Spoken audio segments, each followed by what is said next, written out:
start here.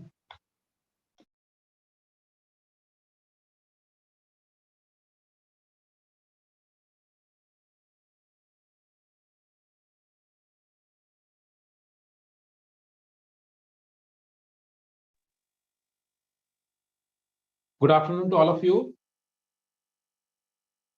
We are very happy to tell you that we have with us Dr. Sankaran, who is a internationally known homeopath, a very renowned homeopath, as he has contributed a lot in the field of homeopathy. He is an MD in homeopathy. And Dr. Rajan Sankaran is an internationally renowned thinker, teacher, and writer of the homeopathic system of medicine from Mumbai. He graduated from the CMP Homeopathic Medical College in Mumbai, where he was later associate professor for 25 years. Dr. Sankaran is reputed to be a clear and original thinker, best known for his innovative concepts in homeopathy. His understanding of disease as a delusion, followed by his discovery of newer miasms, classification of disease states into kingdoms, that is plant, mineral, and animal, and even the 7 levels of experience, brought in much more clarity into understanding diseased states. This method, popular as sensation method, has now evolved into a more comprehensive and synergistic approach, which strongly advocates to encompass and integrate the old classical and traditional approaches with the latest advances. Dr. Sankaran's research and extensive clinical practice has led him to much deeper level of understanding grouped together as wise processes, witnessing inner song experience, which are used in homeopathic case taking and also in health workshops for larger community. So we are very much grateful to him that he has, out of his very, very busy schedule, he has agreed to come for this workshop. Along with Dr. Sankaran, Dr. Kshiti Mehta, namaste doctor. Dr. Kshiti Mehta, he is also MD Homeo, and Dr. Sonali Bhonsle, who is also a MD Homeopathic. So they will be speaking after Dr. Sankaran. So now I request Dr. Sankaran to start today's talk. Yeah, thank you, Dr. Niyogi, and I congratulate you that you have organized this series on, one would say, on alternative medicine or holistic medicine, and you have included several disciplines such as Ayurveda, naturopathy, diet, etc. And I would like to say a few words about holistic medicine first, and then some little things about homeopathy. You see, when somebody has a problem, a disease, and you go to a modern medical practitioner, you normally go to a specialist. That means you go to an ENT person, or you go to a chest physician, or you go to a heart physician, or you go to a kidney specialist, etc., etc. And what does this really mean, all this specialization? I mean, it means that the approach of modern medicine towards any disease is based on the philosophy or the concept that disease is something that is a problem with a certain system or a certain part of the body, and therefore has to be treated as a local problem. So if you have asthma, you have a lung problem. If you have eczema, you have a skin problem. If you have arthritis, you have a joint problem.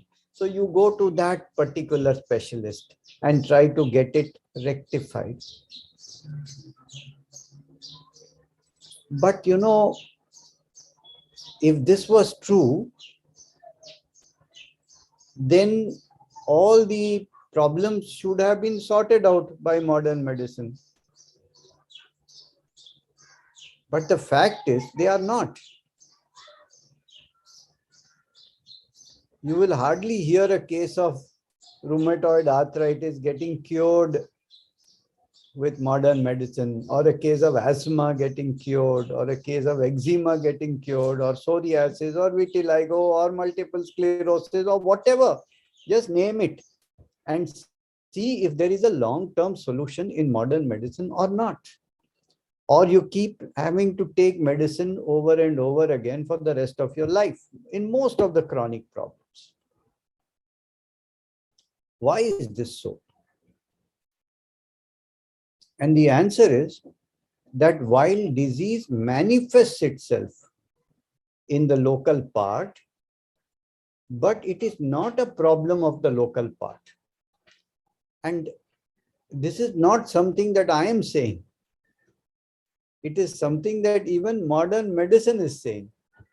So when you talk of asthma, asthma means the bronchi, they contract, they go into spasm. And why do they go into spasm? Because your body is allergic to something. It is allergic to dust or smoke or whatever it may be, or weather change. So you'll find asthma, when they go in the dust, it contracts. And then they can't breathe. So their problem is allergy, not the bronchi. The bronchi is expressing that allergy, but the allergy is not local. The allergy is a problem of the entire immune system. The immune system is hyperactive, and therefore even innocent things such as dust and smoke are producing reactions, you see. So therefore, you have to target the hyperactive immune system. Now let us take rheumatoid arthritis. It's a common disease, Sandhiva you call it. Rheumatoid arthritis is an autoimmune disease, which means that the entire body's immune system, instead of attacking bacteria and viruses from outside, is attacking the body's own cells. You see, it is like your security guard, instead of catching the thief, is hitting you only. So the problem is not with anybody else, but with your immune system, you see. If you tackle the rheumatoid arthritis with a painkiller, anti-inflammatory remedy, or even a steroid, you are only giving short-acting relief. What is a steroid? Steroid means it is an immunosuppressant. It puts your immune system to sleep. So your watchman is hitting you. So what do? Give him neend ki goli and put him to sleep. Give him a sleeping pill. As long as he's sleeping, he's not going to hit you. This is your philosophy, in which you are giving him steroid. But the moment he wakes up, he starts beating you again. So you keep giving him sleeping pills. Now, what is the problem here? There are two problems. One is that it is short term.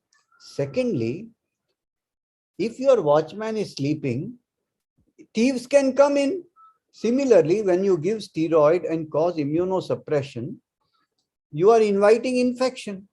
And thirdly, the steroid itself produces a lot of side effects, whether it be in terms of diabetes, in terms of osteoporosis, in terms of swelling of the face, etc., etc. So many problems. So even modern medical doctors are afraid of giving steroid for long term.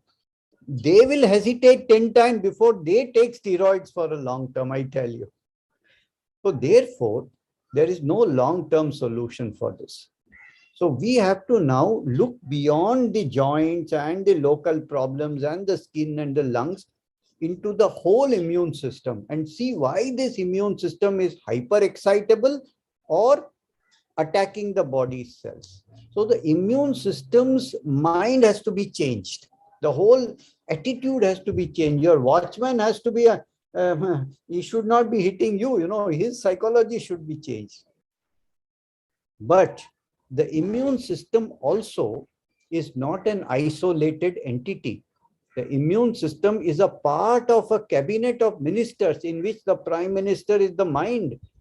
The defense minister is the immune system. Hormonal system is the home minister. And communication minister is the nervous system. So the mind, the nerves, the hormones, and the immunity, psycho, neuro, endocrine, immune system axis is all together. They are not separate. That means the whole being is one organism, one government, one state.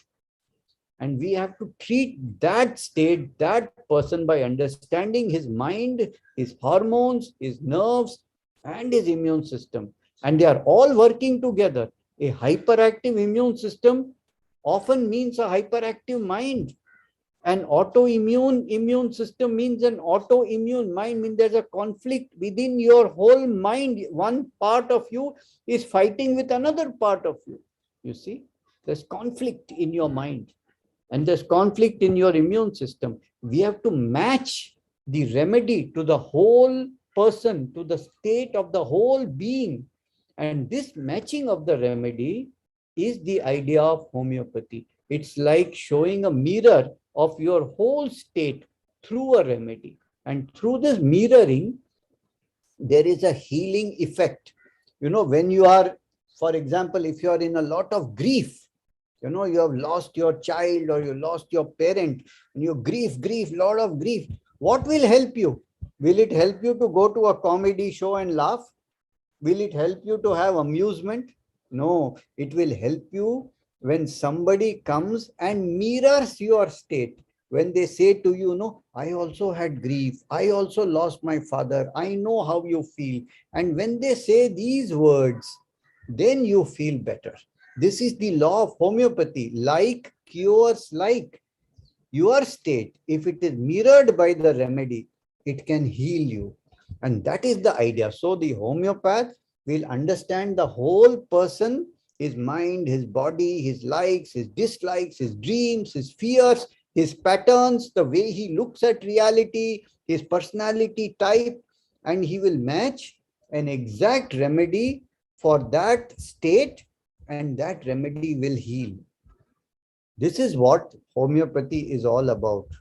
And when that healing happens, it will happen on the whole, in the mind and in the parts at the same time. And this effect is a long-term effect. I'm not saying that every disease can be cured. I'm saying that this will take you towards a cure. I want to give you a small example, and then I will let my very, very dear colleagues speak to you further. There was a case of a small girl. She was 8 years old, and she developed a very severe autoimmune problem, which is known as nephrotic syndrome. This nephrotic syndrome means your kidneys are affected, your body can get completely swollen, proteins are going in your urine, and it can get quite serious. And she was given a lot of steroids and immunosuppressant remedies, which they normally give in nephrotic syndrome. But they found out that the steroids produced a lot of side effects. She had to undergo a surgery also for that. And also, this nephrotic syndrome was resistant to steroids. It would not yield. It was not helping, you see. So then they brought her to homeopathy in a condition where the whole body was swollen to 3 times its normal size. And the urine had reduced, there was proteins. It was quite a serious situation, and modern medicine could not help her. She was with the best nephrologist in the town. So again, we understood her, we understood what kind of a child she is, that she's very scared, very timid, she's very afraid of dogs, she sweats a lot at night during the sleep, and she craves for eggs, etc., etc. And this picture of this personality type matches a homeopathic remedy called Calcarea carbonica, which is basically nothing but chalk that we use, but made into a very, very highly potent medicine. And we gave her this medicine, and then we had to give some other medicines as indications, as symptoms develop. And slowly and surely, she came out of this problem very, very quickly. I would like to show you a small video about her mother who talks about this change. Yes, Kshiti, you can play.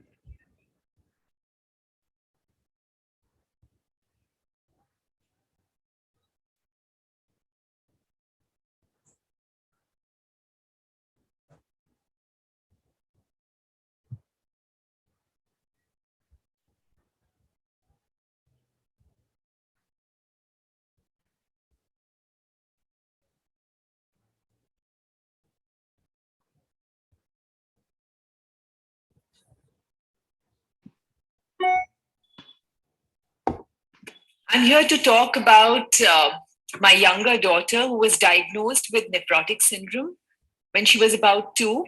And from the age of 2 till about 8, she was not just steroid dependent at the end of the whole thing, she was also becoming steroid resistant. She was an ICU patient, and this close to death. Finally, we started on homeopathy. When we started with Dr. Sankaran's treatment, Lasix was a diuretic, and Dr. Sankaran told me that I would tell you when to stop this. And I thought it would be okay when he would say we would stop it. But the day I think he told me we have to stop Lasix, I panicked. I called up Dr. Sankaran that night, and he made me understand that, well, it was a risk, and sometime in life we had to take that risk with her, otherwise we would lose her. So we took that risk, we stopped Lasix, and very slowly we realized that the homeopathy was taking over and we didn't need the diuretic anymore. And it did take about 1.5 years, and she was completely out of that whole series of. I'm here to talk about.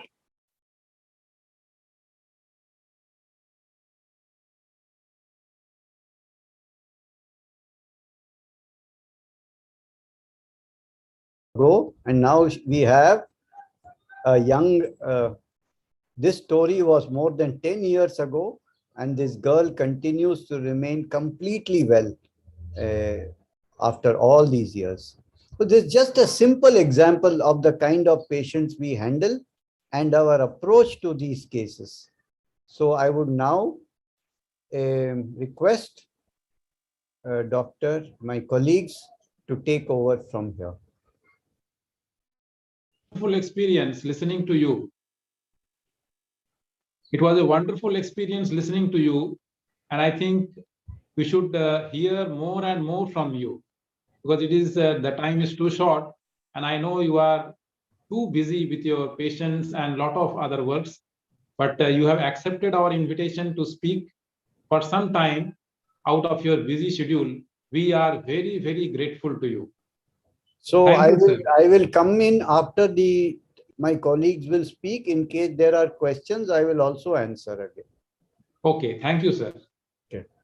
Thank you.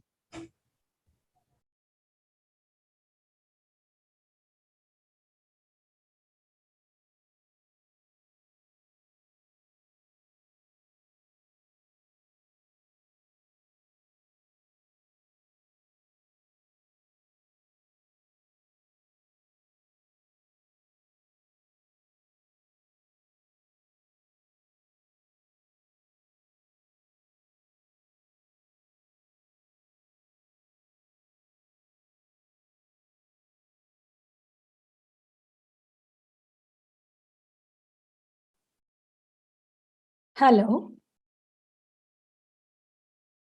Hello. Hello. Yeah. Sir, I'm supposed to speak or you're going to, Yeah, sure. Yeah. Sure. I was just waiting for you. Yes. Should I wait for a while? Just a minute. You are Dr. Sonali, huh? Yes. Yes.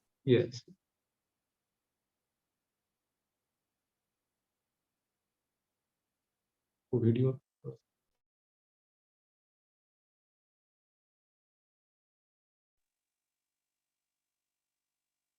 Just a minute.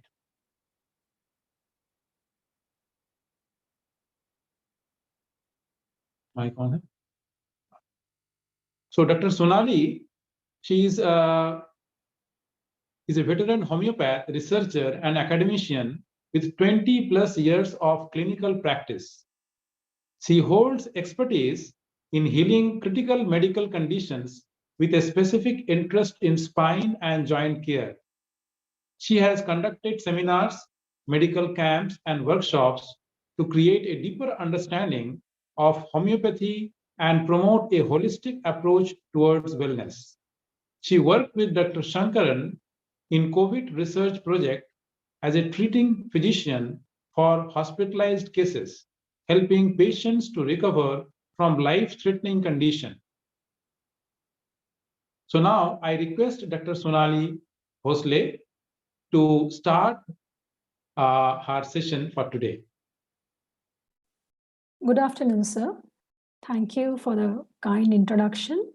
And it's my pleasure to be here to address the crowd and to tell about homeopathy after my guru, Dr. Rajan Shankar, and how well he explained about the holistic approach that we take in homeopathy and how we help patient towards recovery. So can you see my screen? I would like to show few cases. I have done screen share. Are you able to see my screen? Yes. Sure. So, and I will be very thankful for my patients who have allowed me the permission to share their cases for academic purpose and to spread the word about homeopathy. So, yeah. So I will share about rheumatoid arthritis, where right now you just all of you heard how it is autoimmune and how it affects the whole system, and the effects of that are quite long term, and how homeopathy can be helpful. So this was the case of a female 26 years old who had pain in joints with swelling. There was difficulty in walking movement. So much was the pain. And she expresses how was the pain as if the joints are rubbed against each other. In homeopathy, very important is how, though the clinical diagnosis might be one, but how each person experiences it in their own way. Everybody has got their own story and life, and they are dealing with it. Like this girl was dealing with a difficult situation at her home, but she was able to handle it by staying away from that environment, yet it used to affect her inside, and her experience of it was a lot of pain in her joints. So let's see the case, which will speak more. This is a short clip of a 1.5 hour case. With respect to तुम्हाला काय त्रास होतो सगळं डिटेलमध्ये explain करा. सकाळी उठल्यानंतर खूप त्रास होतो, दिवसभर तर चालूच असतं. जॉईंटमध्ये खूप पेन होत असतं. आणि रोजच दुखते असं काही नाही. एक दिवस आज दुखतं की उद्या बंद होणार की परवा परत सुरू होणार. आज एक जॉईंट उद्या एक जॉईंट असं होतं. रोजच असं नाही म्हणजे कसं आज एक तर उद्या एक. काल काहीच दुखत नव्हते, म्हणजे कुठला जॉईंट दुखत नव्हता. आज गुडघा खूप दुखायला लागला.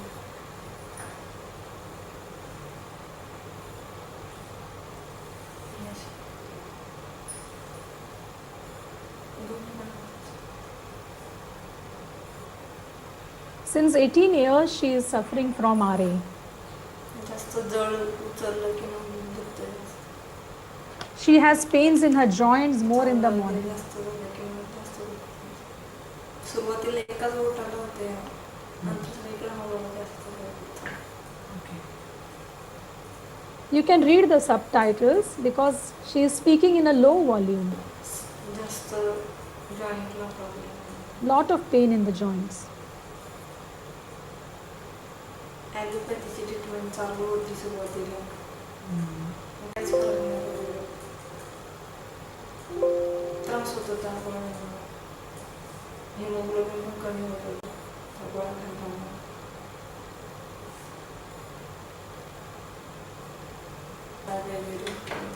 आयुर्वेदिकचं पण घेतलं, पंचकर्म केलं. She did most of the treatments, but really she was not getting relief. She was seeking. Panchakarma बसते तरी पण जास्त काही इफेक्ट नाही.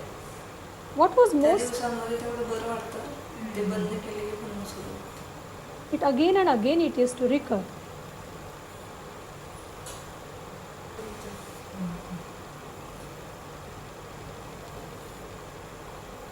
आता एक 5-6 महिने झाले, आता बंद केली सध्या. जास्त होते. 2 वर्ष. Her mother tells since 2 years it is really more. आधी खूप कमी होतं. म्हटलं असं खेळताना नंतर कसं बोटांना काही ना. खो खो कबड्डी अशी खेळायची ना. अच्छा, नको कबड्डी खेळायचा. I asked her what are the pains, she told about her story. Her mother told might be she was playing and her fingers got twisted and might be, but what was most peculiar about the kind of pain she used to get? Now see what she tells about it. And this peculiarity is very important. What is most uncommon about the patient? काहीतरी वेदनाच होत आहे ना खूप. तुम्ही म्हणाला जसं की असं वाटतं जसं की काहीतरी जॉईंटमध्ये काहीतरी प्रोसेस होत असल्यासारखं वाटतं, काहीतरी चावते असं वाटतं. थोडं पण हलून देत नाही जॉईंट. त्या प्रोसेसबद्दल सांगा.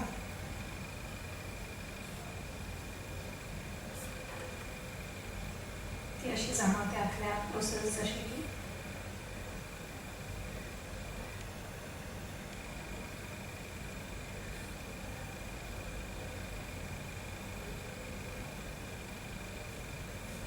There are long pauses.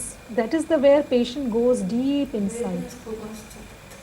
Process म्हणजे कसं जाणवतं. And this repeated questioning helps them to go at a deeper level. हात साखडल्यासारखं होतं, सरळ पण नव्हतं. Stiffness, not able to move. आता पण pain होतं.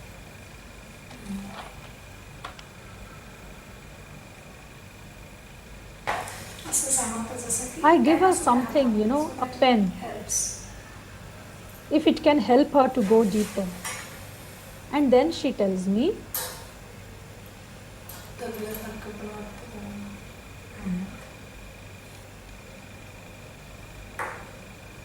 सारखं वाटतं आतमध्ये, पोखरल्यासारखं. आणि कशाच्या जवळ येईल ते चावणं पोखरणं एकदम असं जवळ कशाच्या वाटतं जसं की मध्ये काहीतरी असं उकरल्यासारखं काहीतरी होतंय असं वाटतं. she sews with her hands. This is how it is happening in the joints. This is what I, सारखंच होतं पोखरमध्ये, तेच. चावण्यासारखं.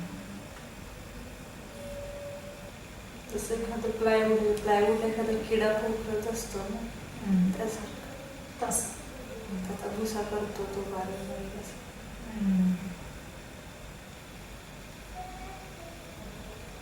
त्याची ती प्रोसेस सारखी चालू असते ना, ते पोखरायची सारखी continue. the process of how a fly is being eaten up by the ants. तसं काहीतरी जाणवतं. That is what she experiences. Continuous process चालू It's a continuous process going on. Exercise exercise जे मी सांगितलं. Yeah, let's see her follow-up.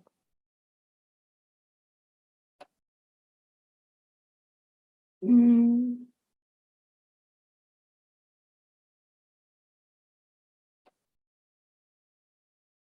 This follow us आधी आणि after आतामध्ये कसं आहे? just a second.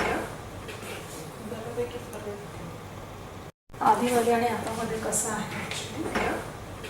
Wait, huh? बऱ्यापैकी फरक आहे. म्हणजे कसं? बऱ्यापैकी फरक म्हणजे कसं? पहिलं जास्त वेदना होत होत्या, आता जरा कमी होतात पहिल्यापेक्षा. गुडघ्यांमध्ये जरा असं दुखतं, Now the pains are better.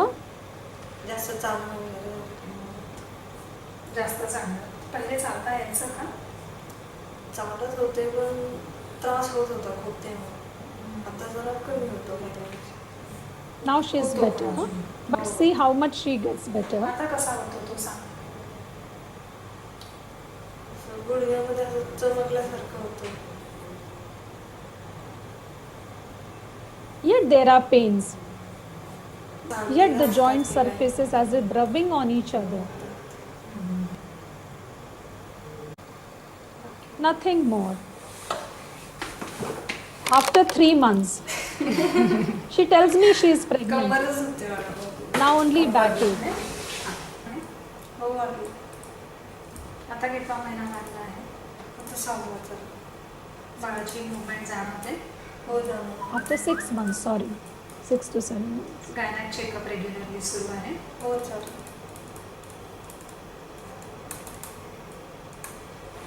छान. काही त्रास होतोय अजून? ठीक आहे. बाकी काही मुवमेंट कशी वाटते तरी जॉईंट्समध्ये? चांगली. बऱ्यापैकी चांगलीच. थोडं सांगा ना चांगली म्हणजे कसं? जास्त पेन नाही होत ना जॉईंटला वगैरे, फक्त कंबरच जास्त दुखायला लागली. मध्ये आणि आतामध्ये काय फरक वाटतोय बोटांमध्ये? सूज कमी आहे पहिल्यापेक्षा आणि दुखत नाही आहे जास्त. दुखणं नाही पहिले आहे. पेन होत होते खूप ते. हो. ऑफिसचं काम सगळं करता येते? हो चालेल. रेग्युलरली जात आहे ऑफिसला? कसा असतो प्रवास वगैरे बसनी करताय कसं? 2 व्हीलरवरच. 2 व्हीलरनी जाता? हो सोबतच, दोघे पण सोबतच. मागे बसून जाता? ओके. काही त्रास होतो 2 व्हीलरनी जायला? नाही काही नाही. ओके. स्वतः नाही चालवत ना गाडी नाही, तुम्ही? नाही. ओके. After delivery. असं काही त्रास खूप झाला वगैरे असं काही? बाळ ठीक आहे? दूध पाजता येते व्यवस्थित? आता किती वर्षाचं She is able to. झालं का वर्षाचं? अच्छा, 1.5 वर्षाचं झालं बाळ? So nice. So this आता अजून दूध पाजते? long-term follow. सकाळ संध्याकाळ 2 टाइम बसला असेल ठीक जास्त. आहे, ठीक आहे. दिवसभर ऑफिसला असताना घरी असेल तेव्हा असं. बरं. बाळ ठीक आहे ना एकदम? हो. काही त्रास नाही आहे? याच्याबरोबर अजून काही त्रास होतो? ते असं खाजवते अंगाला, काय झाले काय माहिती. ओके. असं पोळ्या येतात छोट्या छोट्या. Little rash is coming. Otherwise she's. त्रास नाही झाला दुधाचा? पोट साफ आहे? हो आहे. लघवीचा काही त्रास? How are the other systems? They are also okay. Exercise काय करते? सध्या काहीच नाही. काही नाही. मग आता एक्सरसाइज सुरू कर. आसनं वगैरे सुरू करायचे असेल. ठीक आहे. हां जस्ट इथे बस. Now this is her baby. तिचा फॉर्म आहे. हां. After 5 फोटो काढायचा ना तुझा? 4 कसा years. फोटो काढायचा? असं वर आपण असं नाही करायचं. चांगला हसून दाखव. चल. हसून दाखव ना. हसायचंच नाही. हसत नाही. लय रागाचा आहे, लय राग येतो त्याला. हा. अजिबात कंट्रोल होत नाही. आणि तर काही चिडत नाही. कुणावर? तुमच्यावर गेला का? So this, yeah, I will go. Have you seen the follow? Yeah. Hello. Yes, yes. Extremely follow-up- interesting. Yeah. Very nice. Very nice. Yeah. Can Sir, we post this video in the YouTube?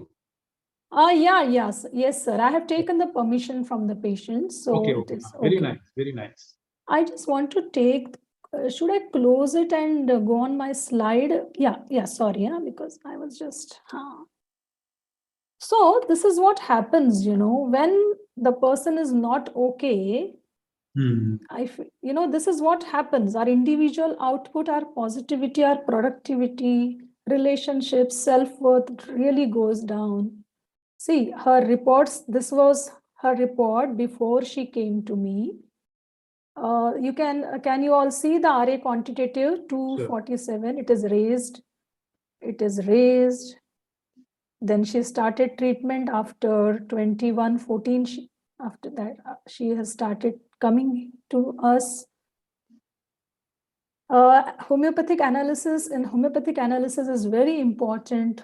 Which are the joints affected? When the complaint started? What is most peculiar? In this case, I got the entry in the case through the way she described her pain as a process.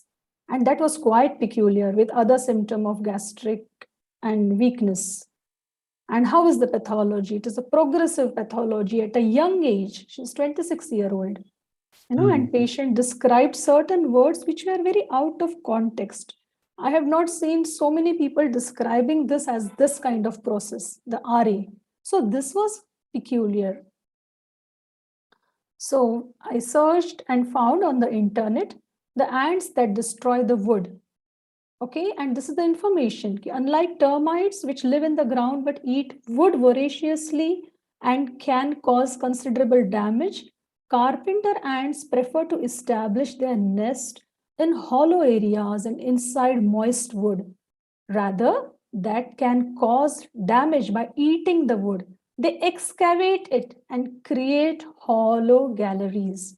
This is what she was telling, no? This is what she experiences. And then when I saw through our software, which are very advanced, where we have, where there is a lot of information about plants, mineral, animal kingdom, about the remedies, about the Matremedica. And when I went there and saw this thing, certain non-stinging ant species, like common black ants and the wood ants, they squirt a spray of formic acid in defense to ward off the trespassers. Okay, and some birds utilize the formic acid secreted by these creatures to free themselves of the parasites. So when I understood this, how to relate this with my patient, what was her psychological aspect, there was disturbance. On neurological aspect, there was weakness. Of course, her immunity was weakened, and that's why there was progression of the disease. When I found through the software, which is the remedy which has contraction of muscles and tendons, and with this information of ants excavating and throwing out an acid called formic acid, this is what I got through the reportorial sheet for confirmation. See, generalities, distortion, joints, contraction, muscles, tendons. And though the first remedy is not formic acid, but I have to see whole of the patient, how it will be covering. After the remedy, can you see the RA factor negative? The CRP negative? Yeah. Yes. So gradually, person is better. We can see in the follow-ups, which is well represented, but we have to always speak the language of investigations. What is seen in the reports? It's very important. So really, health means freedom from limitation. And formic acid was given to her as a remedy. And swastha means freeing yourself within. The one who frees himself within reaches himself. And that is health. At least homeopathic physicians can vouch on this. Yeah. So, is there time? Yeah, I have time. So I will like to share one more case. Is it okay, or you want a discussion, or you would like to see a good case? No, we would like to see a good case. Yes. And if I go off or something happens, no, just I will again come back. Okay. Sure, sure.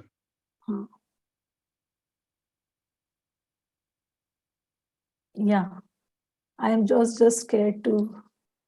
Yeah, this is the case of head injury. Yeah. Where it was very difficult to take her case because, you will see how is the patient. So case taking is very, very important. But what to do if you get such kind of patient? Let's see how does she express it.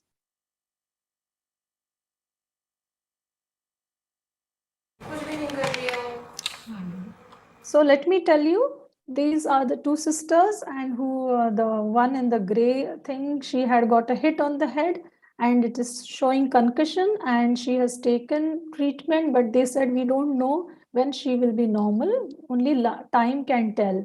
And their insistence was कि doctor, we do not want anything to be revealed at our place because हमको डांट पिटेगी घर पे. So she will be going to office somehow, and this is the situation, but this is how she is. Please watch her. और जैसे ही accident हुआ ना कि मैं और मेरी एक और फ्रेंड हम ये सोच रहे थे कि चलो ठीक है हम मैनेज कर लेंगे तो हम लोगों को कोई मेजर लॉस नहीं हुआ बट शी स्टार्टेड क्या करने आते रहता है? Just talk about what is happening.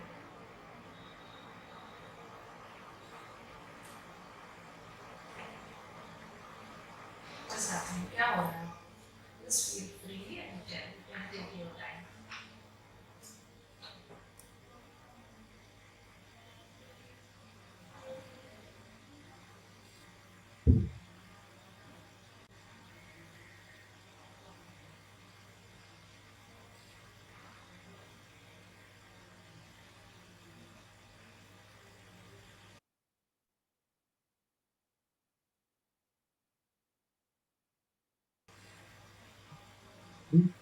This goes on for half an hour.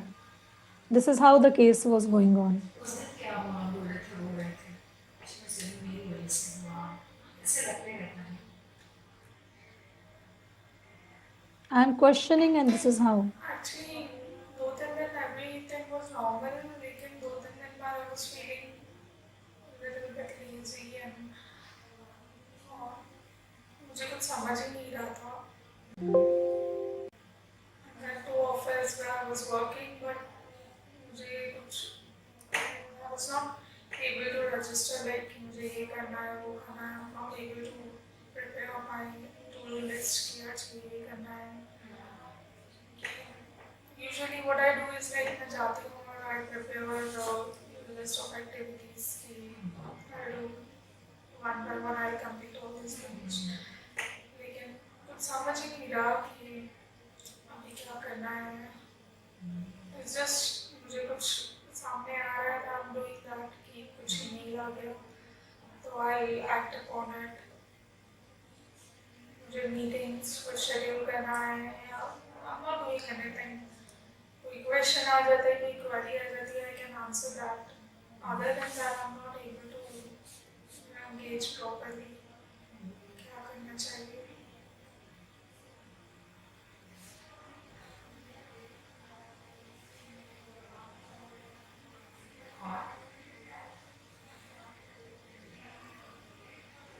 And this is what she pauses, and she takes a lot of pauses. Pressure दिमाग पे I'm not in sense to think too much. ज़्यादा load late में तो मुझे समझ ही नहीं रहा है चीज़. समझ नहीं रहा ऐसे बोले ना. I'm sitting here, I don't know why I'm sitting here. ऐसा लग रहा है क्या चल रहा है. Okay. Good. You are telling very well. ऐसा लग रहा है क्या चल रहा है और क्या लग रहा है?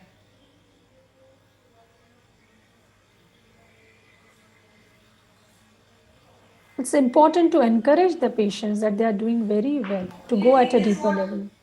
What is happening recently? I'm not able to register actually sense. How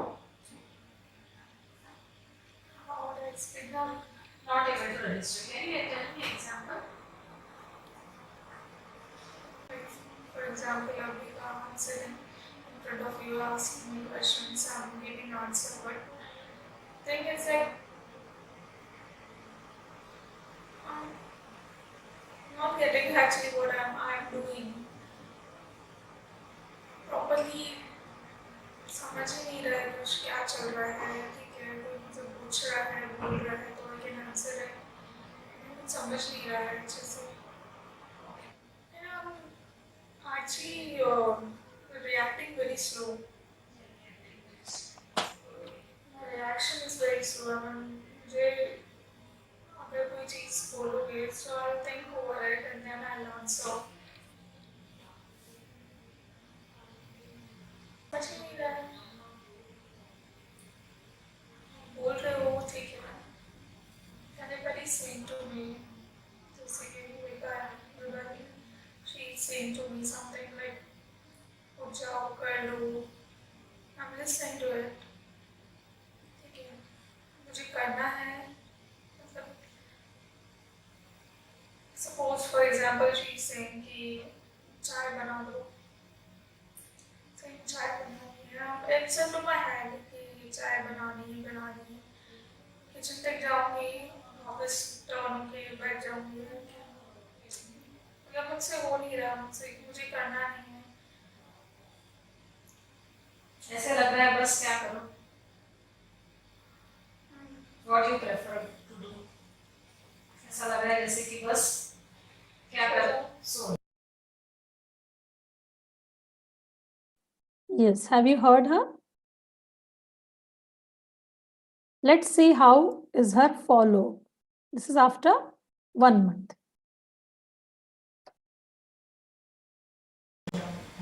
As of now, I'm in my sense I can speak. This is after 15 days. This morning, it was like I was not doing anything. I was into my dreams. I went to office.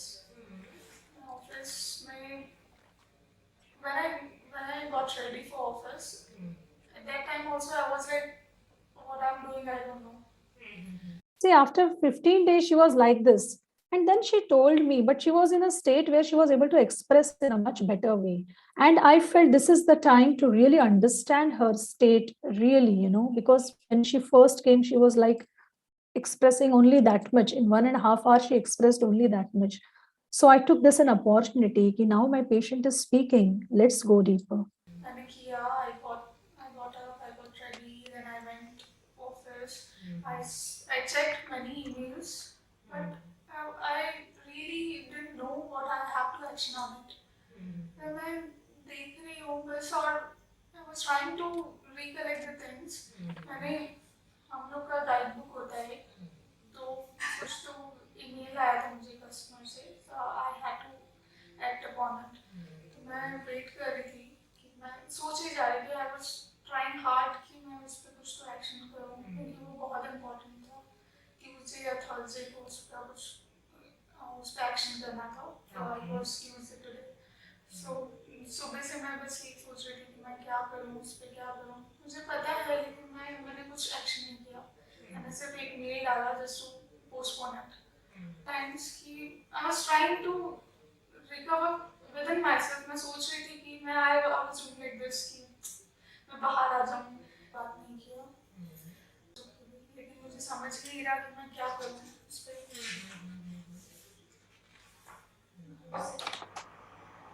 मैंने अपनी friend को बुलाया मुझे कि मैं यही चीज़ मैं actually I tried, क्योंकि मुझे उसमें समझ नहीं रहा था कि मैं क्या करूँ. और that customer is like उसको हर चीज़ बहुत जल्दी चाहिए होती है.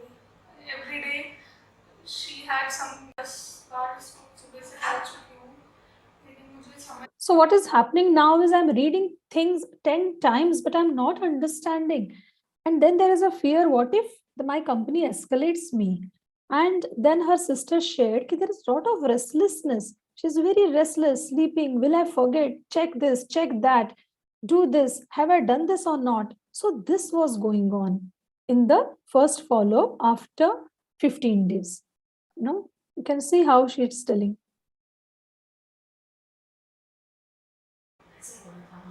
And the main thing was उस पीरियड का जब मैं एक्चुअली में सेंस में आ रही थी आफ्टर अ वीक, मैं बहुत घबरा गई थी. और मैं I was sharing with her कि I was asking to her कि आज कौन सा डेट है.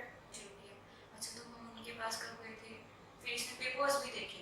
मुझे वो पेपर देख चुकी थी, सब देखा था. फिर से मुझे वो केस पेपर्स दिखाए, उसको प्रिस्क्रिप्शन पेपर, इसको सिटी एरिया रिपोर्ट दिखाया. फिर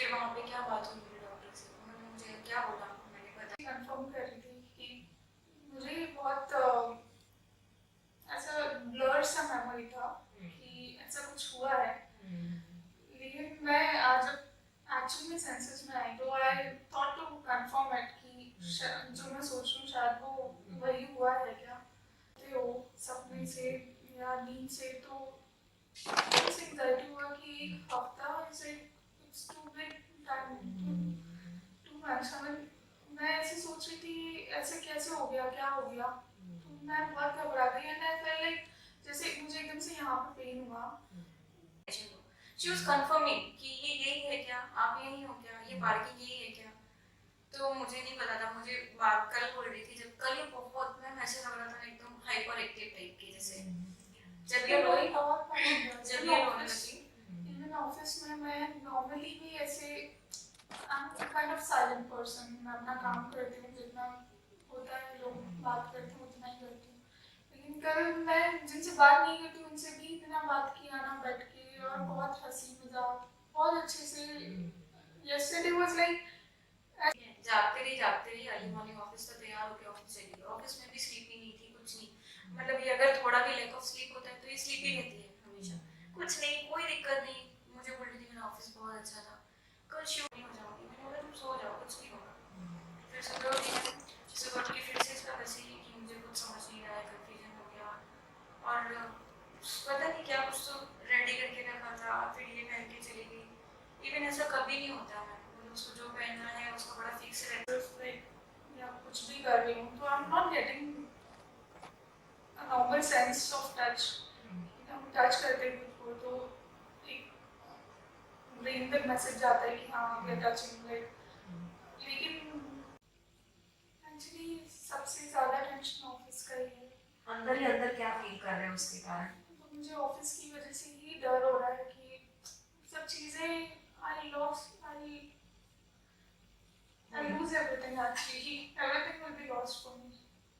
मेरा designation, मेरा career सब खत्म हो जाएगा. Like again search a new job. और अभी मैं पता नहीं मैं सब feel. So this is what is her state, you know, after the first follow-up of 15 days. Then a remedy, again a remedy was given to her, and see her follow-up after 1.5 months. Yeah. Very thankful to you. I actually didn't believe on homeopathy, but it's magical thing for me actually. Yeah? Tell me the magical thing. What you felt with the medicines, you know, how you felt? I was in this thing that how much time it will take to recover, or because I only took 2 follow-ups with you, and after that I think this is the 3rd one. Yeah. And I'm totally fine. I mean, I'm really thankful. I have no words really. I've never trusted on homeopathy, but by this incident, I think I'll start trusting. I mean, for everything I'll come for homeopathy, for sure. No, I was searching for a good present for you, but this traffic, and then that's why I got late. This itself is a very good present, Yeah, you know, I know. if the medicines and this help you.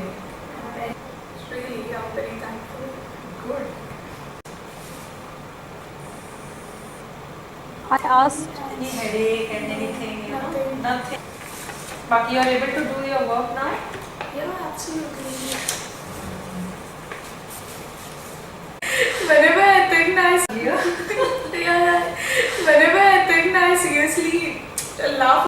Okay. After recovering from all these things. Okay. so this was her Yeah. very good recovery.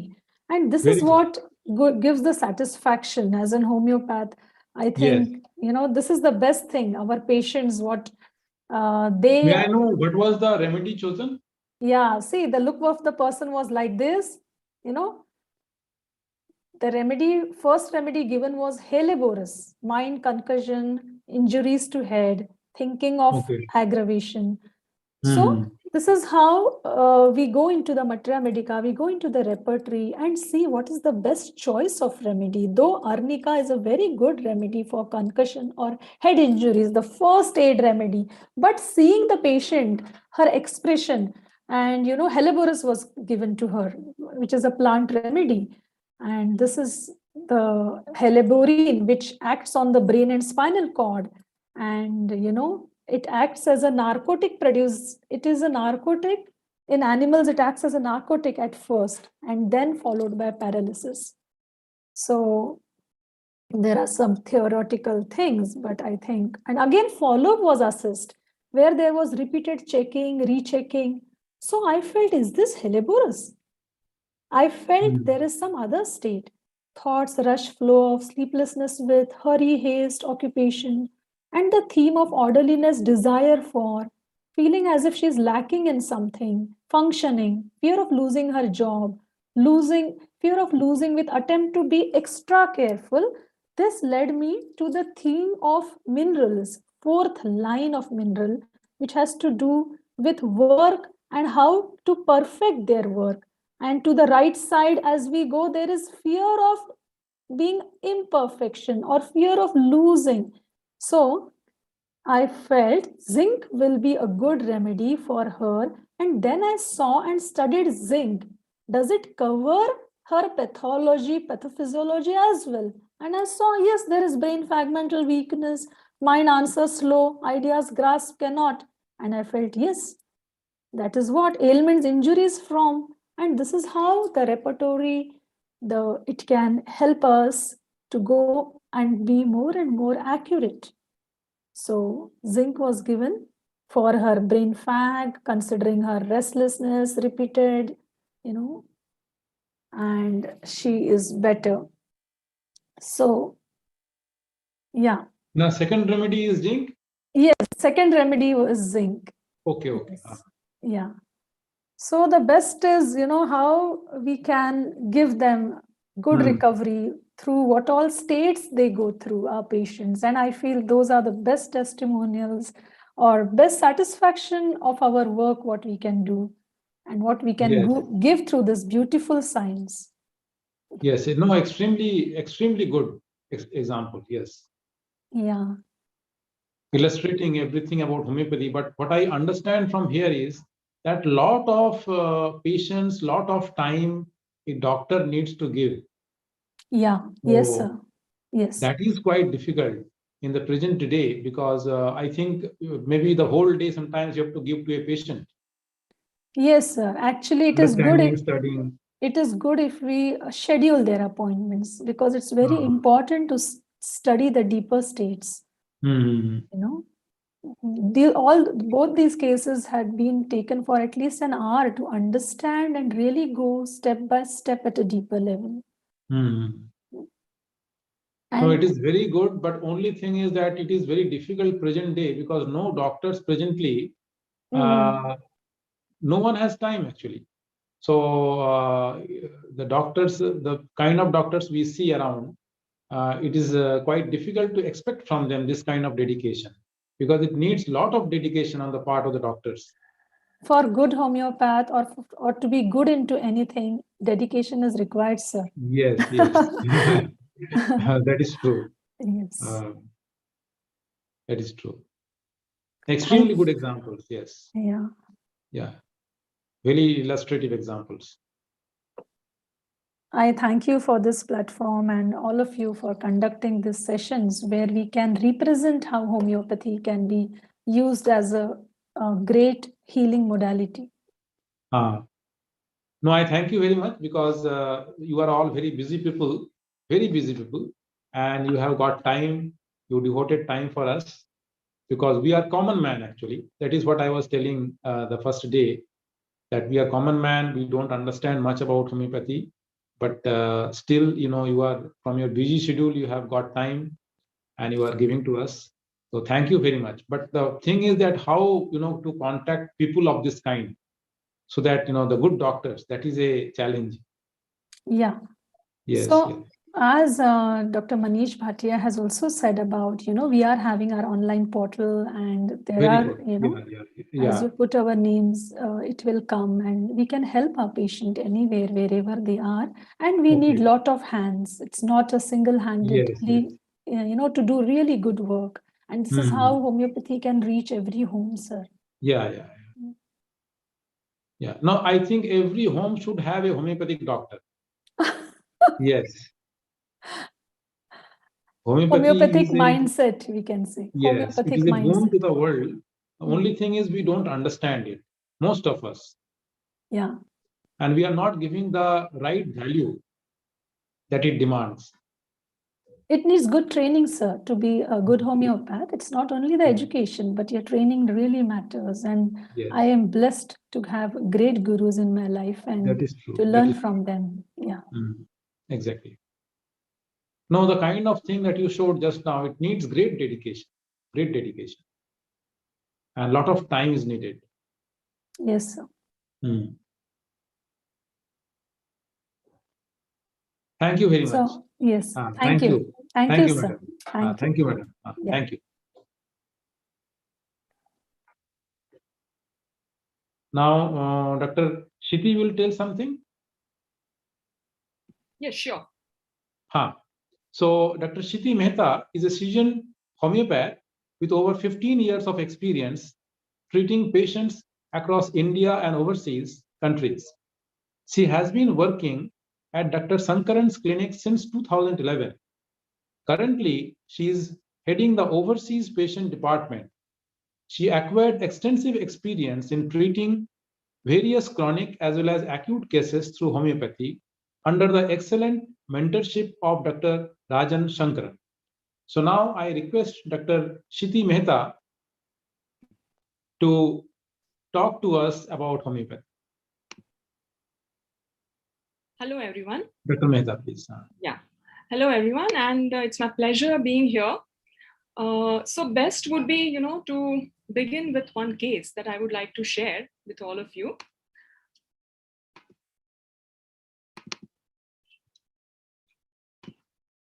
Okay, so this is a case of an autoimmune hepatitis. A 42-year-old lady came to us. Now, as Dr. Sankaran mentioned earlier, that the autoimmunity, your immune response towards a particular intruder or virus or bacteria is very, very important. So as the word suggests, auto, it means the self, and immune, where the immune cells are acting against your own healthy cells. So this is a condition where obviously the liver is affected, where there is an inflammation of the liver. And so, for example, here are the healthy liver cells, and these are the immune cells. They are attacking our bacteria and viruses. So instead of attacking them, they end up attacking and killing this normal healthy cells. They are programmed to attack the viruses, but they get programmed. There is some bug, some virus in their mechanism where they tend to attack the healthy liver cells. So normally what happens is a normal liver would look like this. And when there is an inflammation or swelling in the liver, it would look like this. That's what we call it as hepatitis. Now, further to this, what can happen is there could be fibrosis, bands can get formed, and then the liver organ shrinks. And when it shrinks, it obviously reduces its functionality. Now, this liver as an organ is such an important organ of our body that, everything, what you eat, what you drink, everything has to go through, all the nutrients has to go through that organ. It's like a chemical laboratory of our body. So imagine that when that basic main center of organ is of this functions, it damages, then what can happen? It can affect our metabolism. It can affect almost every metabolism of our body. So this lady who came to us, she came to us with this kind of a reading. She contacted us on 30th of July 2020, where her total bilirubin was, which should be less than 1 milligram, was about 4.09. And other liver enzymes, you can see here, direct and indirect bilirubin also was way beyond the normal limit. Even the liver enzymes like SCOT, or it is called as AST, that also was way beyond high. It was 411.6, where it should be up to 40. Same with the other liver enzyme, 491.6. So what do we do? You know, she contacted us. She's a dark complexion woman, you know. So her 8-year-old son noticed, okay, Mom, why are you becoming yellow? And then she also started to observe that, yes, my urine also is becoming very, very dark yellow. There she contacted me on the phone, and she described me the symptoms, that there is loss of appetite, I feel nauseous, I feel very full immediately after eating a very little bit of food. Also, there was nausea after every meal, nausea even thinking about the food. And even the smell of the food would bring about the nausea. She said that I'm very, very sleepy and very, very tired. I feel a kind of a heat sensation around the eyes, and I feel better when I close my eyes. She desires fruits, and these were her physical symptoms with which she presented to us. Let me share with you a little bit about her life story. She's a mother of 2 sons. The elder son is 14 and the younger one is 8 years. And she has a full-time maid, you know, 24 hours, she lives there only. And she's a housewife, she's a homemaker. And she said that, you know, I feel that there is too much of work on me. The elder son, who is suffering with attention deficit hyperactive disorder, he was not able to cope up with the school and the routine of the school and the exams, and it was a lot of performance issue he had. So parents decided that it would be better if we do homeschooling. So this woman started taking initiative of the homeschooling, and she enrolled her son to this homeschooling thing with a group of other students.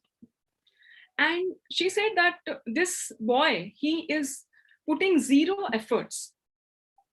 I have to wake up, I have to wake him up, I have to dress him up, I have to, you know, make him study, I have to literally underline my all the topics which he has to study. I have to study first, then I have to make him study. He just doesn't take any initiative. And this was the stress that was bothering her. So as we, you know, take a particular case, when a patient approaches us with in homeopathy, so we not only take the physical symptoms as to whether there is nausea or there's loss of appetite, all these are general symptoms. But what is peculiar in this each presenting complaint? For example, she said that, you know, I feel nausea even thinking about a food or even looking at the food.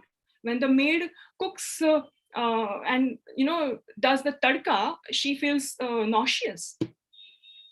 And this typical heat sensation that she described around the eyes.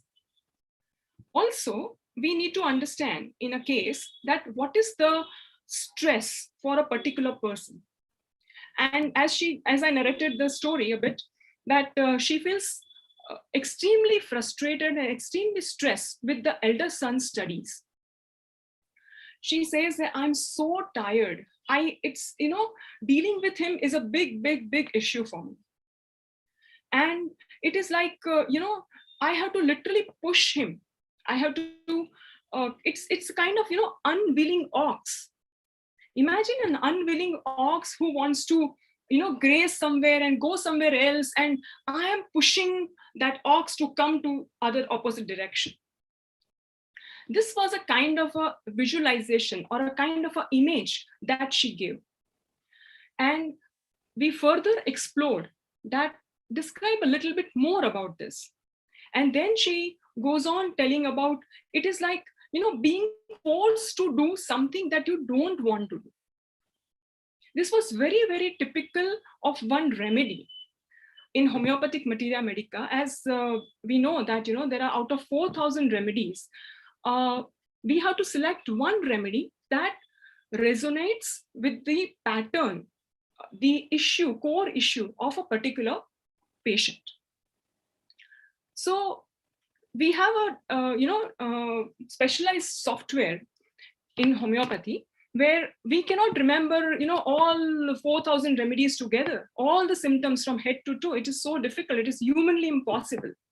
So what we do is that there is a software, there is a book called as repertory, where all the symptoms are kind of categorized under different sections like mind, head, vertigo, the stomach, and generalities, extremities, everything, all from head to toe, all things are organized in a way that it is easy for us to pick up a particular symptom from there. So coming back to the case, you can see here in the chapter stomach, there is nausea after eating. Nausea, thinking of food. She desires fruit. There is dullness and sleepiness constantly there. There is heat around the eyes. She feels better by closing the eyes. There is a typical taste. She described that I feel a metallic kind of a taste in my mouth. And obviously, she presented with a yellowness of the sclera, the white of an eye, and all over her body, there was a lot of yellowness. That's a sign of a symptom. It's called jaundice, icterus. And a typical thing that she expressed constantly, that it's like, I am being forced to do something which I don't want to do. Even with a younger son, she expressed that, my younger son is very clingy, very dependent on me. And I just don't want him. I want to be left alone. I actually literally shut the room and sit alone. He comes and he touches me and, he wants to cuddle me and all. And I hate that. I feel, just go away. I don't want you near me. This is the kind of a state that she presented with. So as we match the physical symptoms, we also match the emotional, the mood and mind state of a person, what kind of a dream she gets. In fact, even in the dream, she mentioned that I'm doing mathematical sums. And these sums, my son is supposed to do. I'm not supposed to do. And these sums are not ending. I'm doing one by one, and it's just not ending. It's a kind of a chore. I'm really frustrated. I don't want to do this. Why can't he do it on his own? Why am I supposed to do it? And there also we probed further, asking about her deeper innermost experience. She said the same thing. I feel being forced. I don't want to do this and I have to do this. This is the kind of a state she presented with. So we selected a remedy called sepia. As you can see in this chart, that there are many other remedies like phosphorus, lycopodium, mercurius, arsenic. Likewise, there are many, many remedies. So here we select a remedy that has maximum resonance, maximum similarity to the symptoms that we have chosen. And here you can see the first remedy shouting up is called sepia. Let us go a little further. We did give the remedy, but then what happened? That's equally very important. So after 2 days, we followed up with her, and she said that my sleepiness is better. There is no more nausea. Appetite is slightly better. Energy levels are getting better.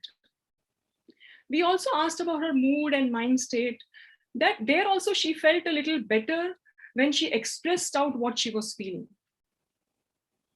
And you can imagine this liver pathology where your own body cells are turning against your own healthy cells. It's really a critical condition, and we have to really monitor this symptom. After 2 days, that after giving the remedy, this patient is a little better.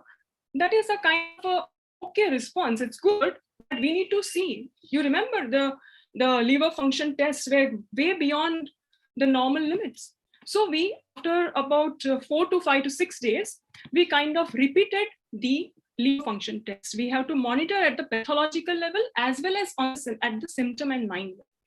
So we found out that total bilirubin, which should be again up to 1 milligram, it was 8.21. So day 1, when the investigation was done, it was 4.09, and it increased to 8.21. And even this liver enzymes, you can see at the bottom that it was 411.6. It shot up to 543.1. The other enzyme also shot up to 652.7. What do we do? So, well, patient is somewhere feeling better, but reports are saying patient is not better, disease is progressing. So we consulted an allopath, a gastroenterologist, who kind of, we want help of even the allopath to find out what exactly is the diagnosis, So we sent the patient to one allopath gastroenterologist, and he wrote that, many thanks for referring this patient, and I feel the cause of her jaundice is acute hepatitis. You can see here. And he further advised certain laboratory tests plus sonography. And he said that we shall review her again after 3 days. So further, we were in touch with the allopath. We were monitoring the patient's reports, as well as taking down the symptoms at the mood level, mind level, dream level, also at the physical level. And she was kind of, asymptomatic. You can see we started from 30th of July, and again on 8th of August, we sent her back to the allopath to find out what are the further investigations to be done, or, just to figure out that how the progress of the disease is happening, how the patient is at the blood parameter level. And again, he advised certain tests. Further, on 14th of August, went back. She was not resting. So obviously we advised that, yes, you need to take really a good physical rest, and further more investigation were advised. Because it was jaundice, okay, that was a presenting symptom. It was hepatitis, there was an inflammation of the liver, okay. But what is the specific disease that we needed to know? So further battery of investigations got done, and her certain antibodies came positive. And thereby, we concluded that she has autoimmune disease. Parallelly, the sonography was done, where it indicated acute hepatitis. And so this is where we were at that level, This was the whole summary of the case. Now, what do we do? So this allopath, Dr. Sankaran, I spoke to him, and he said that only option available for this autoimmune condition is to go for steroids and to go for immunomodulators, that is immunosuppressants. So basically, if this immunosuppressants will kind of totally suppress the immune system to the extent that those immune cells, they were killing the healthy liver cells, will stop doing it. What is the byproduct? The overall immunity will go down, and she will succumb to more and more diseases. And So we always, ask an allopath that how much can we wait for it to start, because we want to allow homeopathy to act. And how homeopathy is going to help by understanding all the, all the symptoms, all the state symptoms, her dreams, her moods, her cravings, her aversions, her physical symptoms, how she sleeps, everything we understand. If we understand thoroughly and find a remedy, then we address the central disturbance that is going on within, and thereby give a remedy that automatically helps the pathology, helps the physical manifestation or the diagnosis. So we sat again with her and we re-evaluated her case. So this, a follow-up or a re-evaluation is like a game of a chess. We have to see that after giving the remedy, what is the response of a patient? What is the response at the symptom level, at the dream level, at the mind level, at the mood level? And then we judge and then decide, okay, now what to do? Should we repeat the same remedy? Should we increase the potency? Or should we change the remedy altogether? So this is what we sat and did again for another almost 1.5 to 2 hours. And what all came up? We asked about her nature, her temperament, what is she sensitive to? And she said that I'm sensitive when I'm unable to put forward my point of view. It is like I am forced to do ultimately what the opposite person wants me to do. Another thing she mentioned, that, when women are not allowed to do what they want to do, this is where she is sensitive to. She said that I have been teaching tribal children and, the girl children who come and they want to learn about, they want to educate themselves. And father says that you sit at home, you don't need to study. What that girl child must be going through. It's like being not allowed to express oneself. This is what was coming up here. Isn't it resonating with the previous thing, what she talked about the unwilling ox, about the,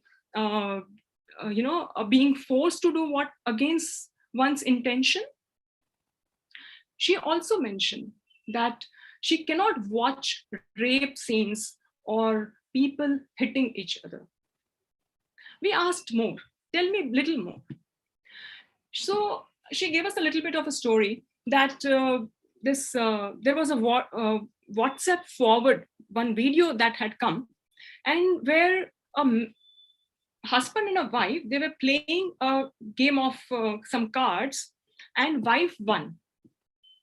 And wife kind of laughed out of happiness, like, I won. And what did husband do? What was the reaction of a husband? Husband just got up and slapped the wife.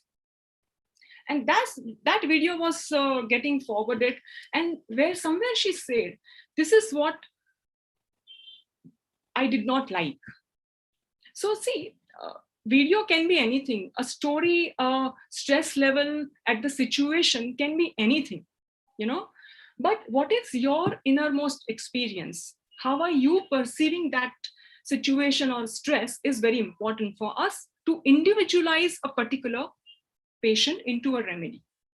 So she said, I felt like hitting him back. This man is controlling every action of hers. He's not allowing what she needs to do or what she wants to do. She's being forced. And because of all this situation, that wife or that lady is hating her own self. So you can see here that it's a kind of, projection, that you are projecting your emotions, your feelings, your imagination to a particular story or a video or a particular movie or an object or a picture. We further probed and asked her about various interests, hobbies, and what she likes to do, what makes her feel comfortable or better when she is so frustrated with her son's education issue. So she said that only thing that makes me happy or relaxed is to do physical form of exercise. She's into yoga, and she does a lot of physical exercises, and that makes her feel happy. Another thing, besides this autoimmune hepatitis, she was also suffering with a goiter since her teenage, and she has a swelling on her neck, a swelling of the thyroid gland. And also another thing that she shared with us, that she has complete aversion to sex, not even a physical intimacy that she likes with her husband, or with, no matter, even with the kid. When the kid is coming close to her cuddling, she doesn't like it. Also, after 2 pregnancies and 2 deliveries, she has been having a kind of a bearing down sensation in her uterus, where she feels as if her uterus, it's coming down. And there are phases when before periods she gets highly irritable, and she kind of she feels that bearing down sensation very strongly before periods, and she prefers to tightly close her thighs and sit. Other interests and hobbies, she did mention that she likes dancing. So these were the areas that we explored in the re-evaluation of the case. And again, we referred our softwares, our materia medica repertory, and found out what is the remedy that is coming up. So when you see here in the mind symptom, it says hatred of a person who offended him or her. There is a contradiction that she gets worse with, aggravated with. There is an indifference, kind of she doesn't want to do anything. She also mentioned that, if given a chance, I don't want to do anything. I just want to be. I just don't like this chores, and, it's like a kind of never-ending work. So this is the rubric which translates into indifference or apathy about the business. She wanted to strike back that image, when she saw that WhatsApp video. So there's a violence. She wants to hit, she wants to strike. There is anger within oneself, anger about oneself. She hates herself. And what makes her feel better? Physical exercise, and also when she is kind of diverting her mind from the issue. She wants to just get into reading something online, or she wants to get into physical exercise, or anything that diverts her attention from the main issue. So again, you can see the remedy sepia is shouting. There are other remedies as well. And if we study here, this is our software. I hope you can see it. This is the materia medica, which I was referring to, the repertory rather. All the chapters are divided into mind, vertigo, head, cough, expectoration, chest, heart, male, female genitalia, etc.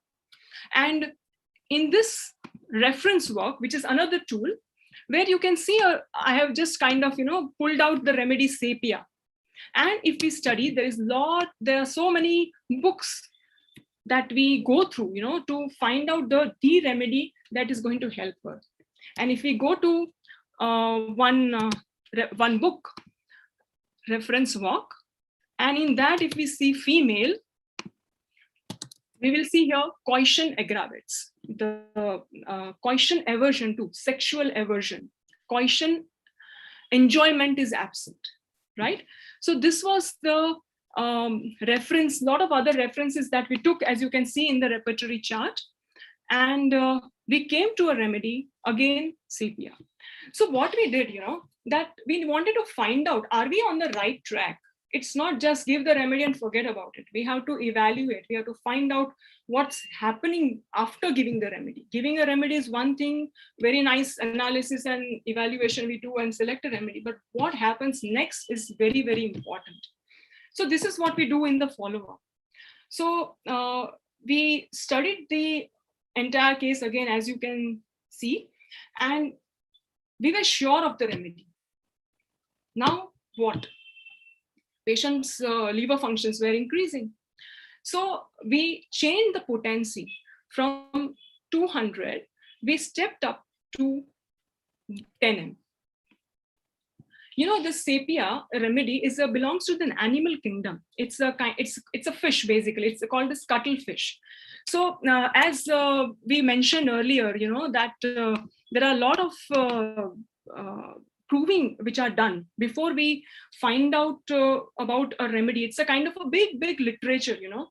So this remedy was again proven, like all the remedies in homeopathy are proven, and they are proven on a healthy human beings.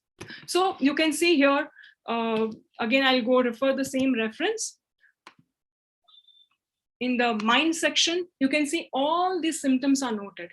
Alternating state, then anger, consolation aggravates. Some people, when somebody is weeping or one wants to weep when they are alone, they don't want any sympathy at all. They get aggravated more with sympathy. And some personality would like to, you know, they can easily weep in front of anybody. And they like when they are being sympathized, being consoled. So this is also a symptom for us.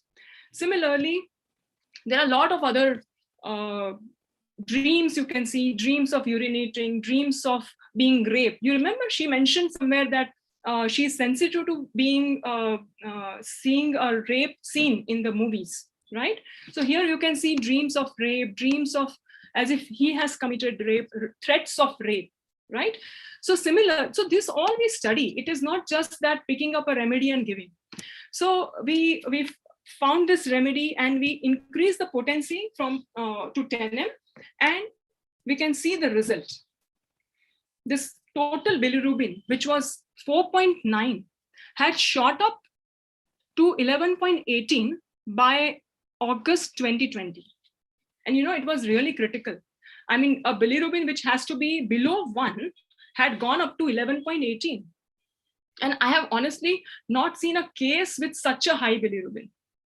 If the bilirubin crosses further, it can cross the blood-brain barrier, and that bilirubin can get inside the brain and it can lead to hepatic coma. One can go into coma with this very, very high bilirubin. But there was the intervention. There was, we reevaluated the case. We said, yes, the remedy is right. What is not right? And we changed the potency to higher potency. And then we can see here, it has been tapering from 9.2 to 5.53 to 2.23. And by the span of December 2020, it has reached below normal, 0.9. And we have been still following up with this lady. And now, of course, the frequency of investigations are less often. Like earlier, it was like almost every 2 weekly or every weekly we used to investigate her. Now we do it once in 4 months, once in 6 months, like that.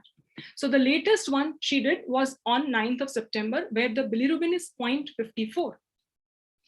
And what happened to the liver enzymes, which were shot up to 600, 800. So here you can see the SZPT, the orange one, had gone up to 650, is again tapered down to normal range. Same with the SZOT, the blue one, again tapering down. It did shot up, but again it came back to normal. And they have been consistently normal. Even the other enzyme called GGTP, the normal range should be 5 to 61, and it was also quite high, into 153s or something like that. What happened to the sonography? So we did sonography on the 3rd of September 2020.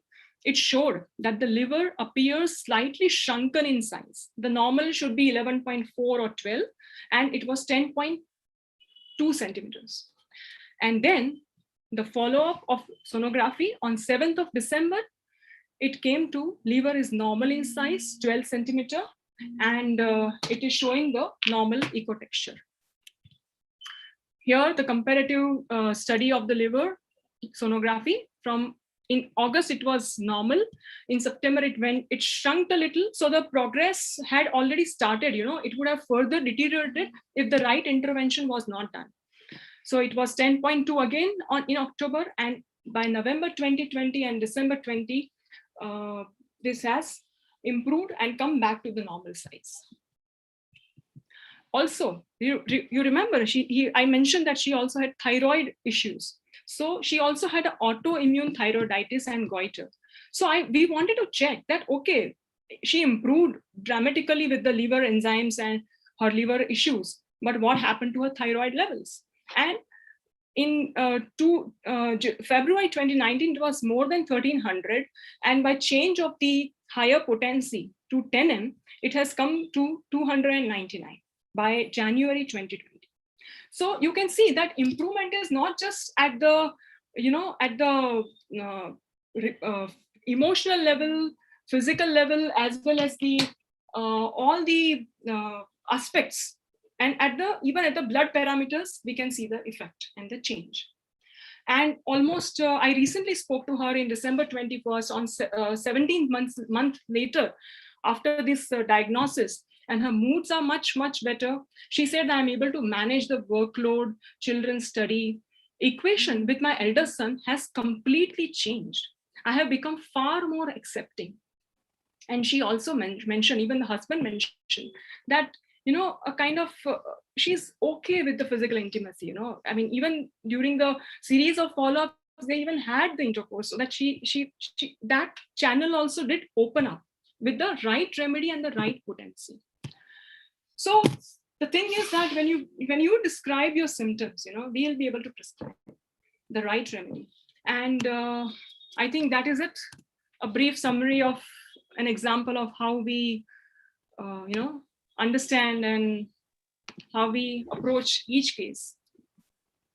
So it was a wonderful presentation, and I think the common man like us, at least we should see what homeopathy actually it is, and it demands so much effort, concentration, and patience on the part of the doctor that it is, if somebody just says it is unscientific, it is foolish comment. So one should know that what kind of logic and what kind of work is involved in the homeopathy. I have one small question, like about this case, like, you had given 200, CPR 200. Why did you go directly to 10M? Why not 1M? So when we started with the 200, when we saw that she's not improving enough and still the remedy is good, we did give her 1M. I missed to mention that. And the 1M also was not holding, still the reports were getting high. So we took a call, remedy is right for sure, we need to step up the potency. And we did 10M, and since 10M, further and further and further betterment is there. Good, very nice.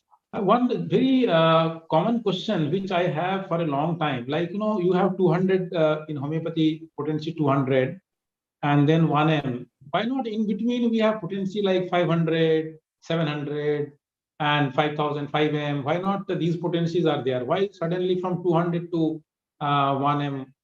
So this question I have for a long time. Okay, so we can make 500, 300, and whatever hundreds we want to make, not a problem. But we have seen that, from our experience, and not only our experience, the experience of many homeopaths from generations, that they are broadly classified into 30, 200, 1M, 10M, and 50M, like that. It's like it jumps from one potency. So there is a categorization, like, low potency, medium potency, high potency. So 6 to 30 would come as a low potency, medium would be 200, 1M onwards would be higher potency, like that. Yeah, so it's a all for all practical reasons and standard method of practice. These are the basic potencies that we practice, most commonly prescribed potencies. Okay. Yeah. I was thinking that, whether somebody has done some experiment or something that at 1M something happens, and then I mean, you see every 10, it's multiple of 10 actually. 1,000 and then 10 and then 1 lakh. Yeah. So I was not able to, I couldn't comprehend this, why not in between actually potencies are there. But anyway, it was a wonderful discussion you have. Because the way it cures such a difficult case, because otherwise, these cases like, whether it is rheumatoid arthritis or it is autoimmune disorder or it is this acute hepatitis, these cases are very, very serious kind of, cases. Yes, absolutely. And and the kind of hard work you have given, I think this kind of hard work is not expected in general from most of the people, the kind of doctors we see around, and that is why every time my question is how to get the real good doctors. So that is a challenge actually. And if we can get someone like your group or Dr. Bhatia's group or many others like that, then the society will be benefited greatly, and it is a great boon to the society. Yeah, I'm sure. Yes. So I must say it was a wonderful, really wonderful talk. Thank you so And much. I think we are already. We are just an instrument, to be of help to someone and make Sure. a better. Yeah. Sure. Yeah.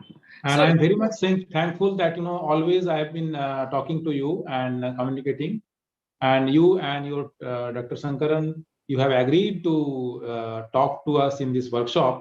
Though we are nowhere in comparison to your homeopathic standard, we are just common people, and we would like to know what homeopathy is from some of the experts, real experts.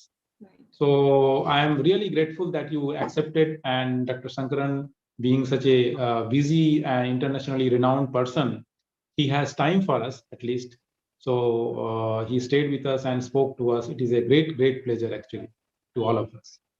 So if we have some questions or something, then there are no questions actually. okay. And only thing, I was having this question, so I thought that let me ask you. So mostly the potency question I was having in my head for a long time. That why this sudden jump from 200 to 1,000 and then 10,000 and 1 lakh. So why not in between potencies are there? Okay. So it is a very, very well done. You have presented very well. So thank you very much. Thank you very much. Welcome. My pleasure. Thank you. So anything else from our end? You need any information?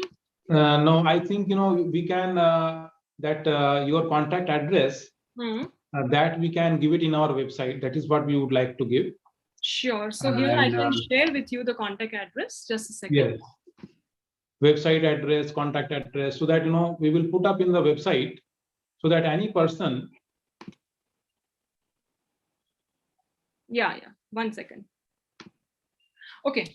So, Dr. Sankaran's clinic is one that we have. And another online clinic, because, because of this COVID thing, now it has become a new norm to be available online. Earlier, it was not very commonly practiced. So Dr. Sankaran came up with this idea of online homeopathic clinic, where this is our website. You can see it here.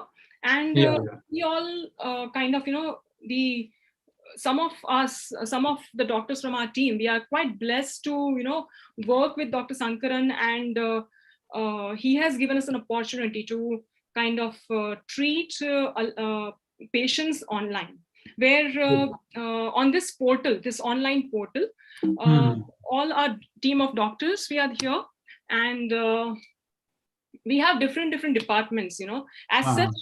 In homeopathy, there is no kind of a specialization. I can only treat joint disorders or respiratory disorders, but just for an easier option for the patients, we have kind of developed a kind of different sections. But otherwise, any doctor can treat any particular patient with irrespective of whatever the pathology be.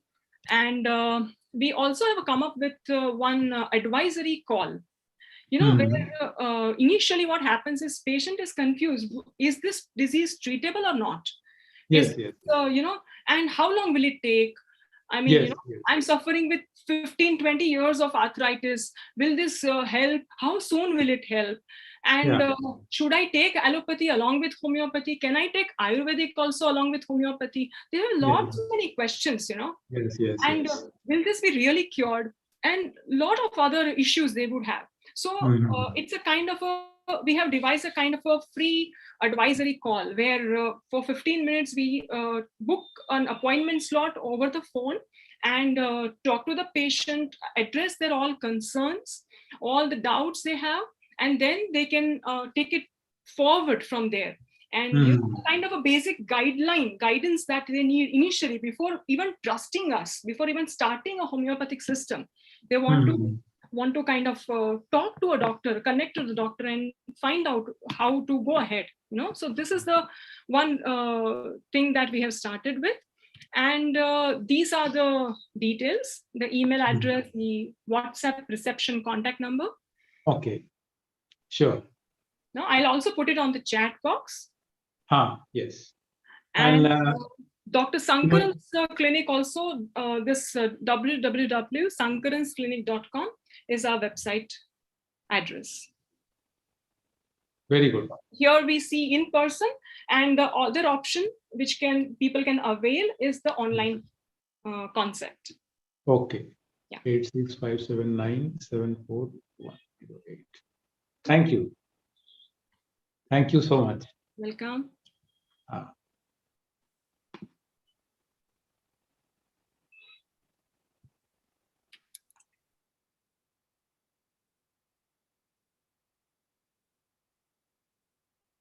अब वो last वाला कर दें, थोड़ा सा gap.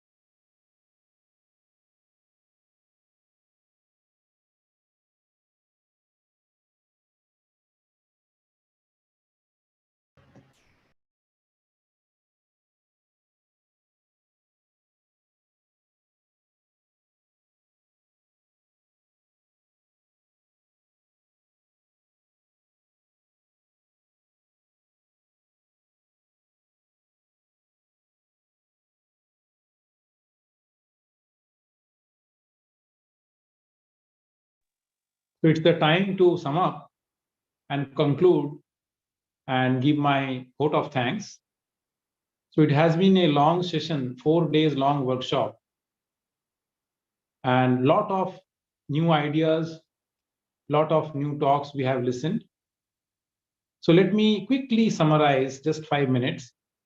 So the first day, we had Vishwarup Rai Chaudhary starting with the diet, and we listened to him, and most important thing about his lecture was DIP diet, which includes basically raw fruits, and postural medicine also is there.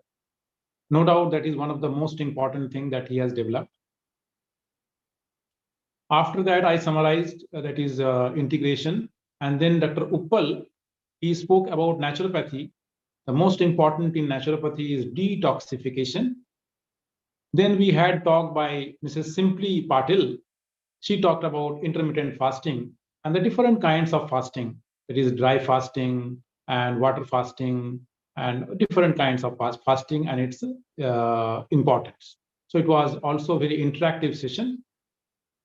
The next day we had in the morning session the 2 lectures on yoga, and I was told by Mr. Dr. Nagendra and also Didi that I should not say yoga and pranayam, because yoga includes pranayam and meditation.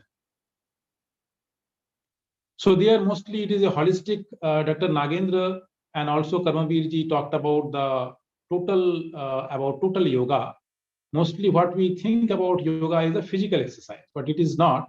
We have to include the mental and other sukshma, the subtle aspect of the body, sukshma sarir and other things.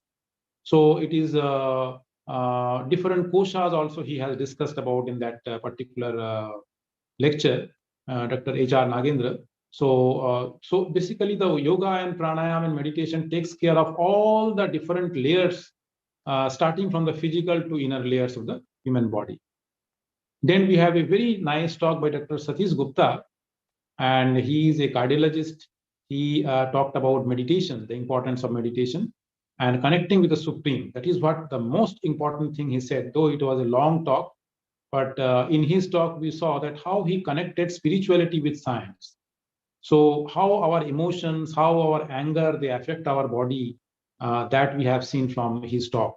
So connecting with the Supreme, that is what he called meditation. And when that is done, it is very much beneficial to us.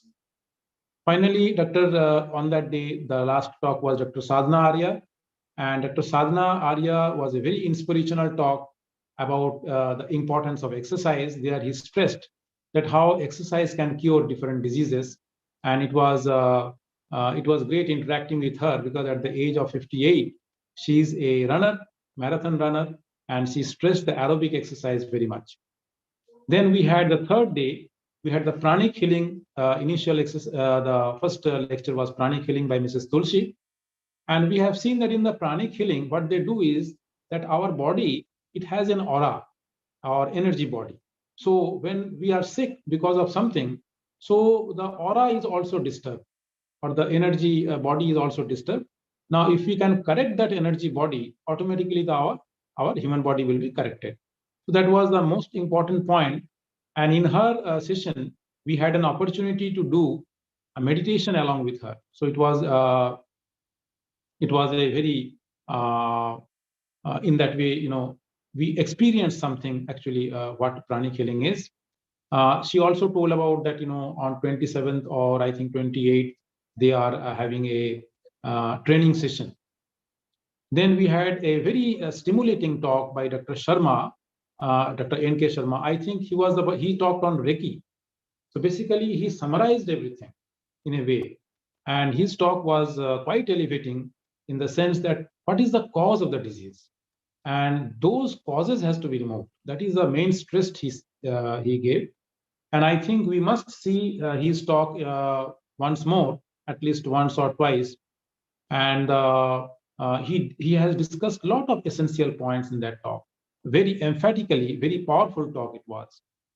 Then we had a very nice talk by Dr. Bohm. He talked about acupuncture. And in acupuncture, he discussed that he has cured large number of diseases, large number of psychosomatic diseases and other diseases using the acupuncture. So it is a very, very effective therapy and drugless therapy. After that, there is acupressure, similar kind of thing, acupressure, but there the puncture is not there. So one can press, and Mr. Vinay Mehta, he showed that how pressing the different points in the hands and feet, we can basically cure ourselves.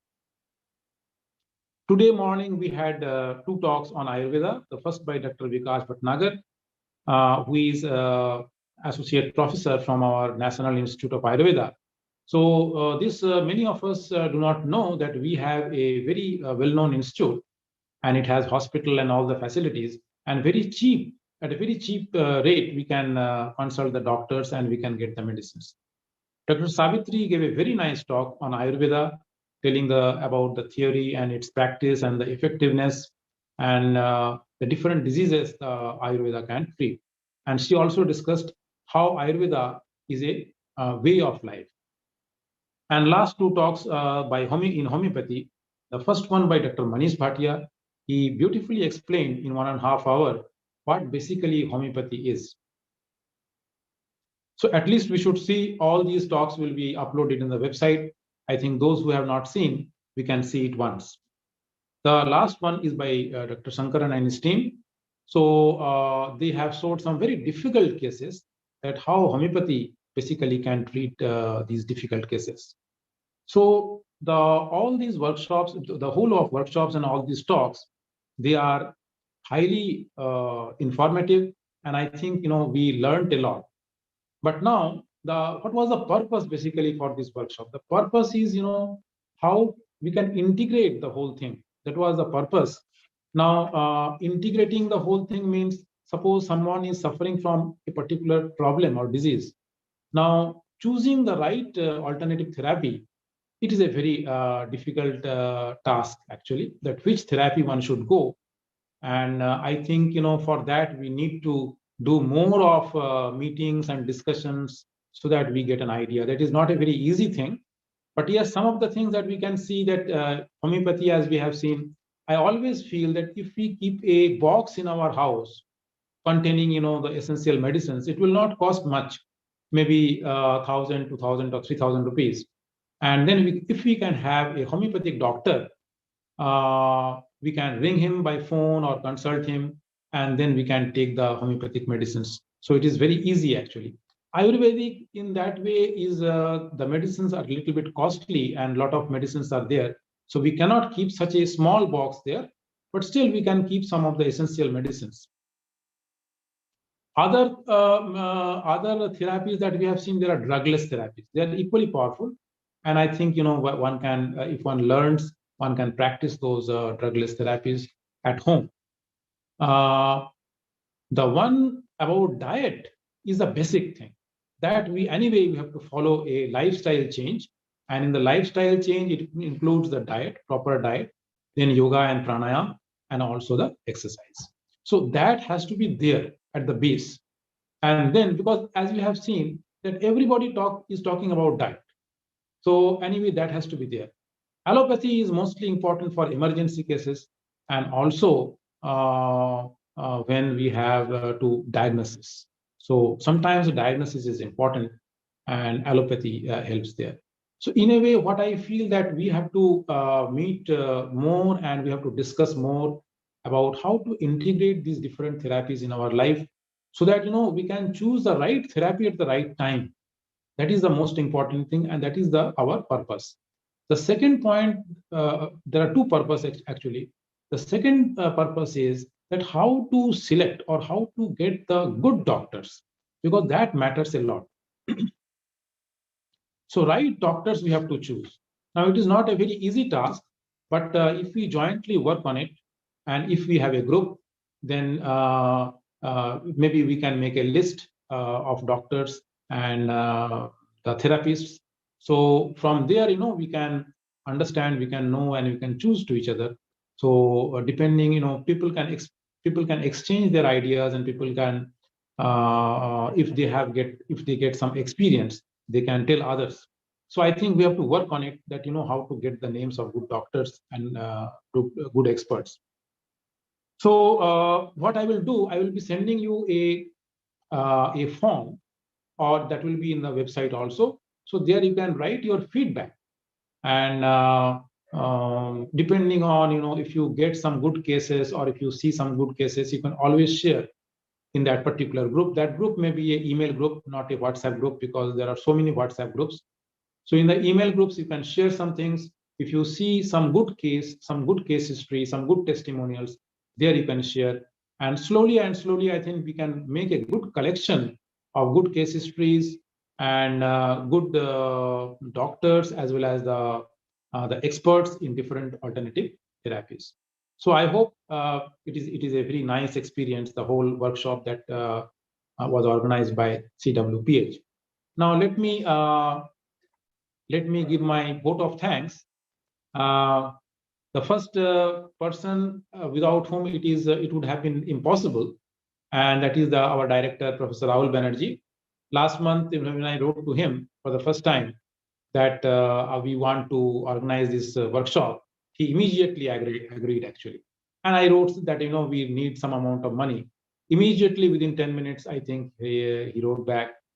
So I am very much thankful to him, Professor Rahul Banerjee, that he has agreed and he supported. Without his encouragement, it would have been impossible. Next is all the staffs and the supporting staff that we have in our institute, our finance office, and mainly MIS. They made the whole website within a day.